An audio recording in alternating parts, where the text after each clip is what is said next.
여러분 안녕하세요. 한국표준금거래소입니다.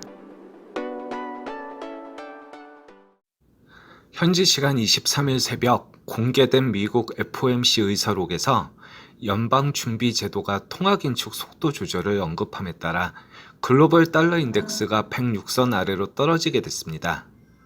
이는 또다시 달러 약세가 이어지고 있다는 얘기인데요. 여기에 24일 한국금통위에서 0.25% 기준금리를 인상함으로써 달러 약세에 좀 더 힘을 실어주게 됐습니다. 이에 24일 원달러 환율은 1328.5원으로 전일 대비 23.5원이라는 큰 폭의 하락을 하게 됐습니다. 이는 금통위에서 미 연준이 자이언트 스텝에서 빅 스텝으로 전환할 것이라는 확신이 있지 않았을까 싶은데요. 요즘 급작스러운 금리 인상으로 경제가 휘청이는 상황에 금리 인상이 부담스럽기는 마찬가지인 상황에서 달러 이탈을 막기 위해 이전까지 빅스텝을 단행했지만 사실 황새가 뱁새 쫓아가는 형국이라 미국 쪽 분위기에 맞춰 베이비 스텝으로 충격을 줄인 것으로 보입니다. 일단 지난주부터 조정을 보였던 대부분의 상품 시장은 24일 반등을 하게 됐는데요. 11월 7일에 93.74달러를 기록해 또다시 세계 경제를 긴장하게 만들었던 원유 가격은 3주째 하락하여 25일 현재 78.52달러를 기록 중에 있습니다. 특히 원유 가격의 안정은 물가지수에 있어 큰 변동 원인일 뿐만 아니라 선거철 정권에까지 영향을 미칠 정도로 민감한 문제여서 미국의 금리 인상 완화에 꼭 필요한 부분이라 하겠습니다. 현재 컨디션만 놓고 보면 국제 금 가격에 있어서 나쁘지 않은 상황인데요. 문제는 이 조건들이 장기적인 호재가 되지 못한다는 것입니다. 지난 금값 상승을 보면 경기 침체 이후에 금리가 안정이 되고 부양책을 통해 시중에 돈이 풀렸을 때 본격적인 상승을 하게 되는데요. 결국 금과 직접적인 경쟁 관계에 있는 것은 미국의 국채 금리라 할 수 있습니다. 대부분의 상품이 그러한 관계에 있지만 금이 역의 상관관계가 가장 높은데요.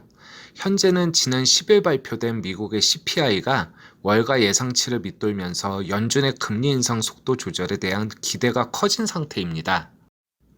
하지만 아직도 인플레이션에 대한 위기감이 남아있으며 이에 따른 긴축 경계감 또한 불씨가 꺼진 게 아니기 때문에 여전히 금 가격에는 부담으로 작용하게 되는 건데요.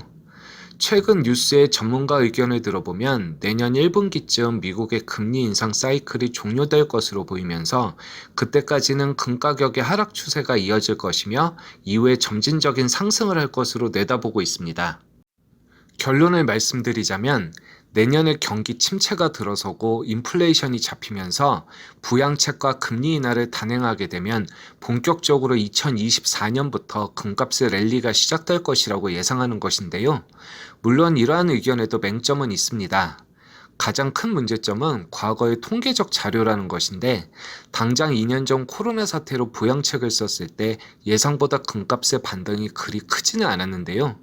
주식에 참여하는 플레이어 비중도 늘어나고 무엇보다 비트코인이 새로운 경쟁자로 나서면서 투자 수단이 다양해진 것이 크지 않았나 생각합니다. 개인적인 의견으로는 갭 투자 대상이라기보다는 리스크 해지에 비중을 두면서 항상 일정량의 금을 자산에 포함한다는 관점으로 접근하는 것이 가장 현명한 투자가 아닐까 생각하는데요. 내년도 자산 배분을 어떻게 할지에 대해 연말에 미리미리 준비해 두시는 것도 좋으실 것 같습니다. 자, 그럼 이번 주 영상은 이것으로 마치겠습니다. 구독과 좋아요, 알림 설정은 언제나 큰 힘이 됩니다. 그럼 오늘도 좋은 하루 되시고요. 지금까지 한국표준금거래소였습니다.